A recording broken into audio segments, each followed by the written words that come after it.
عسلامة ومرحبا بكم. اليوم لقاء جديد ان شاء الله باش نعملوا مع بعضنا جاتو شوكولا. خذيت كيما تشوفوا المكونات التالية. لهنا عندي 4 عظمات كبار شوية، من الافضل نختاروهم كبار. لهنا 80 مليلتر 80 جرام زيت، 100 جرام حليب. هذه سكر ما يقابل 4 مغارف، 80 جرام سكر. مغرفة لهنا نشا، 2 مغارف كاكاو، وهذه 4 مغارف فارينة، باكو سكر فانيليا، وهنا عندي مغرفة نشا حطيت، ومع سكر فانيليا حطيت رشة ملح. دونك باش نبداو على بركة الله. نغربلو المكونات الجافة ونحطوهم في بول وحدهم، من بعد نبداو تركيز العظام. هذوما اذا المكونات الجافة كما قلت لكم بعد ما غربلتهم، باش ما يقعدوش من بعد يكعبرونا في وسط العظم. نعود المقادير: 4 مغارف فارينة معبيين بالباهي، 2 مغارف كاكاو، مغرفة نشا، وباكو خميرة جاتو وكهو. هذوكم هما. البقية باش نتعداو تو باش نحطوا مع بعضنا العظم في البول متاع الركاضة. 4 عظمات كما قلت لكم، نحط عليهم السكر ما يقابل 4 مغارف سكر، وحسب الذوق بيان سور، كل حد شنو يحب. اللي يحب احلى يجم يزيد شويه. وهذايا سكر فانيليا ورشه الملح حطيتهم مع بعضهم. تو باش نركض الجاتو حتى تولي القوام نتاعها قوي شويه عاقد وتبيض لونها. كما قاعدين نشوفوا لهنا العظام عقاد بالباهي. توا باش نضيف له الزيت والحليب. 80 جرام زيت. بسم الله. عملت زيت زيتونة لهنا، كل حد يعمل اللي يحب، اختياري. وهنا عنا الحليب. هدايا الحليب كما قلت لكم 100 جرام. بسم الله.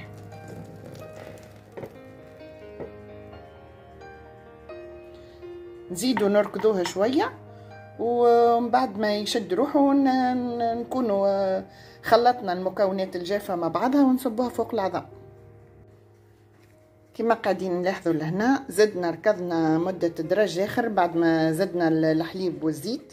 وتو باش نبدا نصب في المكونات الجافة، ونركض بشوي بشوية باش ما تهبطش العظم، ما يهبطش، تقعد ديما الجاتو منفوخة وما نخسرش هذاك الهواء اللي فيها. اذا هذه المكونات الجافة بعد ما خلطتها منيح نبداو نصبوا بشويه ونركضوا الجاتو. بسم الله.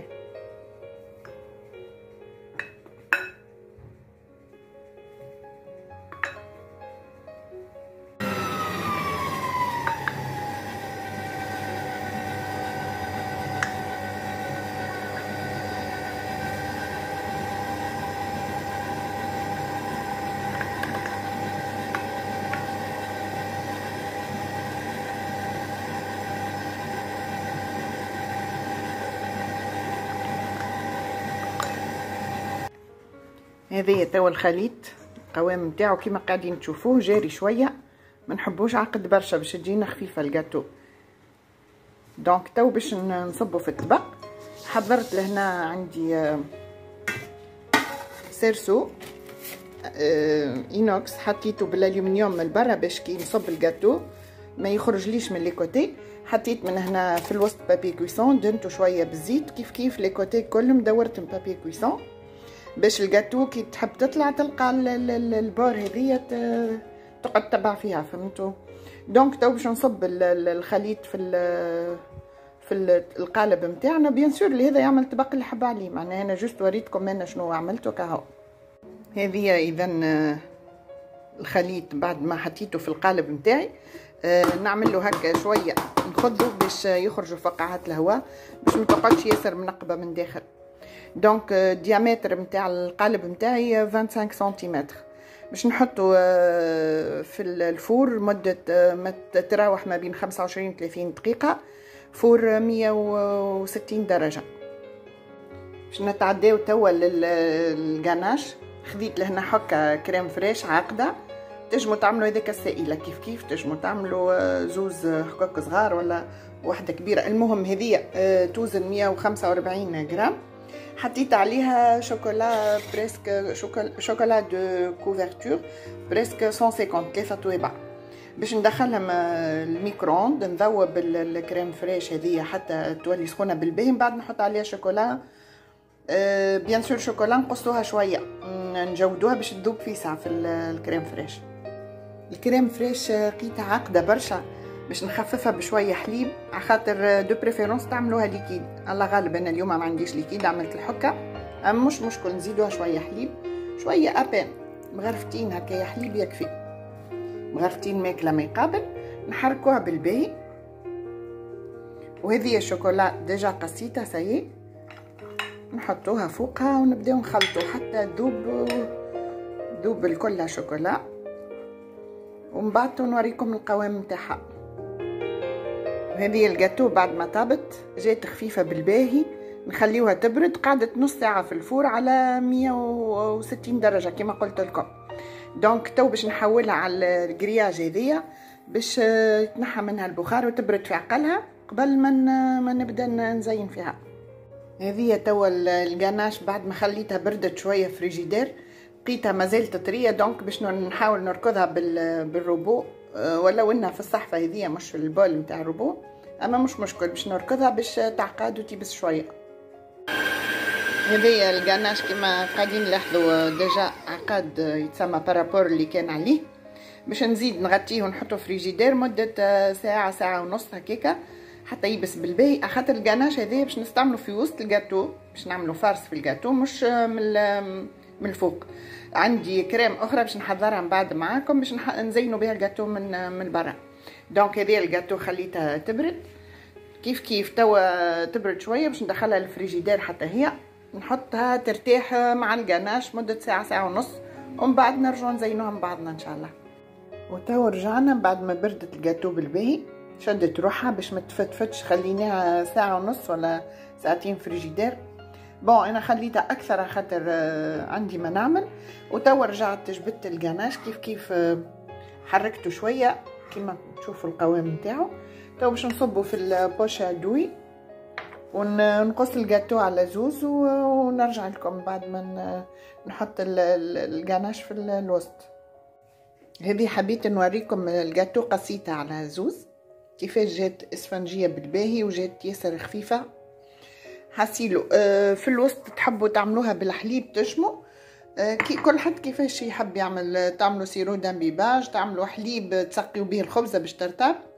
سينو قهوه انا حضرت لهنا قهوه فلتر باش نسقي بها الجاتو. القوم تاع الجاتو شوكولا بالقهوه تعجبني اكثر.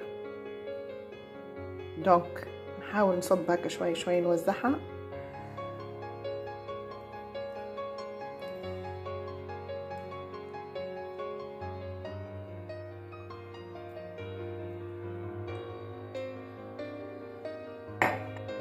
ناخذ توا الجاناش ونبدا نوزع فيه على الجاتو.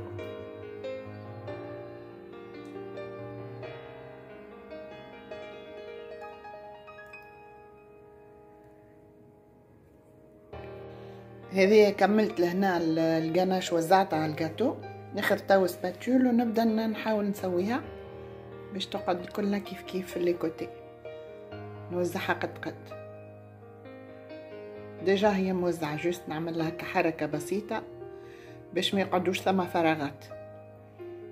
نكون ديجا سقيت الكوتي الثانيه نتاع الجاتو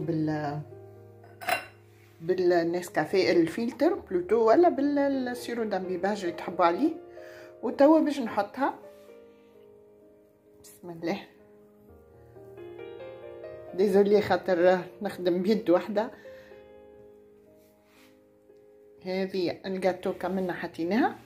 توا باش نخليها تقعد ترتاح كيف فريجيدير حتى تشرب السيرو دامبيباج نتاعها. ونحضروا الكريم اللي باش نغطيو بها من برا. رجعنا توا مع بعضنا باش نحضروا الكريم اللي باش نغطيو بها الجاتو من الفوق. حطيت في البول نتاع الروبو زوز ساشيات كريم شانتيي. نورمالمون على كل ساشي نحطوا لها 125 مليلتر حليب بارد. انا باش نحط على كل ساشي 100 مليلتر دونك 200 في الجمله باش نعمل، على خاطر نحب عقده بالباهي باش ما تجينيش ياسر جاريه. وهذه حطيت لهنا باكو كويستو، نستعمل لون برانسيب زوز توابع اللي فيه وحكه كريم فريش. من بعد نكمل نلحقهم حتى نركض الكريم شانتيه، ونزيد معاهم بيان سور كريم شانتيه ديجا حلاوتها بنينه، اما بالنسبه لكريم فريش والكويستو ما غير سكر، دونك باش نزيد من بعد تويبعة سكر فرد مره باش يحليها ما يبقى بالمغرفه ماكله. اذا نحط نصب الحليب بسم الله كما قلت لكم، هذايا 200 مليلتر. نركضوا توا الكريم شانتيه ونرجع نكمل معاكم بقيه المراحل. كما نلاحظوا لهنا الكريم شانتيه سيع قادت بالباء، حطيت فوقها لهنا زوز توابع كويستو، الحكه كريم فريش ومغرفه سكر، وباش نكمل نركضها حتى تولي اوموجين كلها. لهنا اخترت باش نزيد شويه كولور للكريم نتاعي، خاطر باش نوريكم كيف نزينو جاتو نتاع عيد ميلاد، باش نزيدها شويه كولورون باش يعطيني لافي ماربري، وما نحركهاش برشا، جوست نبدا نخلط هكا تخليطات صغار. شفتوا كيفاش هذاك الماربر يبدا في وسطه، ومن بعد كي تتحط فوق الجاتو تقعد تعطي فيه مزيان برشا. بون نخليها تو تبرد بالباهي، من بعد نجبد الجاتو باش نزينها. بعد ما بردت الكريم فريش بالباهي، الكريم بلوتو خليت نتاع كريم فريش وكريم شانتيه وكل، وخليت كيف الجاتو تبرد، باش نبدا توا نغطيها هكايا.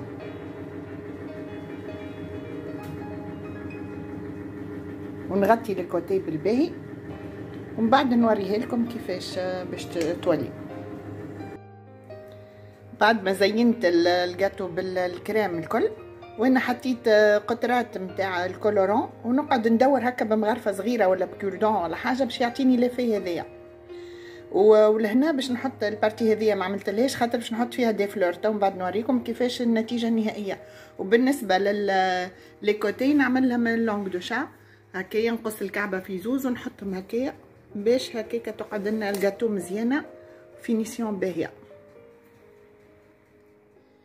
هذه الجاتو بعد ما حضرت كما قلت لكم عملت اللونغ دو شا في لي كوتي، وهذاك الماربري اللي في ماربر عملته في الجنب، والجنب الثاني كله عملته دي فلور كما تراو. لمت مجنينه شويه ورد من دار جيران، خذيت شويه نظفتهم وخليتهم اكوتي، ومن بعد زينت بهم كما تشوفوا جاتو متاعنا. جاتو مضخمه مزيانه وبنينه في انان واحد، وبثمن زهيد جدا، واحد يعمل في الدار حاجه باهيه ونظيفه على يديه. بيان سور نعرفوا الاسوامات نتاع لي جاتو قد غلات، اذا واحد عنده عيد ميلاد صغير ولا اي مناسبه يجم يعمل جاتو في الدار وتجيه ياسر مضخمه وبنينه. ان شاء الله تكون عجبتكم وصفتي اليوم، وجربوها وشوفوا قولوا لي لي كومنتير نتاعكم، ونتلاقاو ان شاء الله في وصفه جديده مع سماح. الى اللقاء.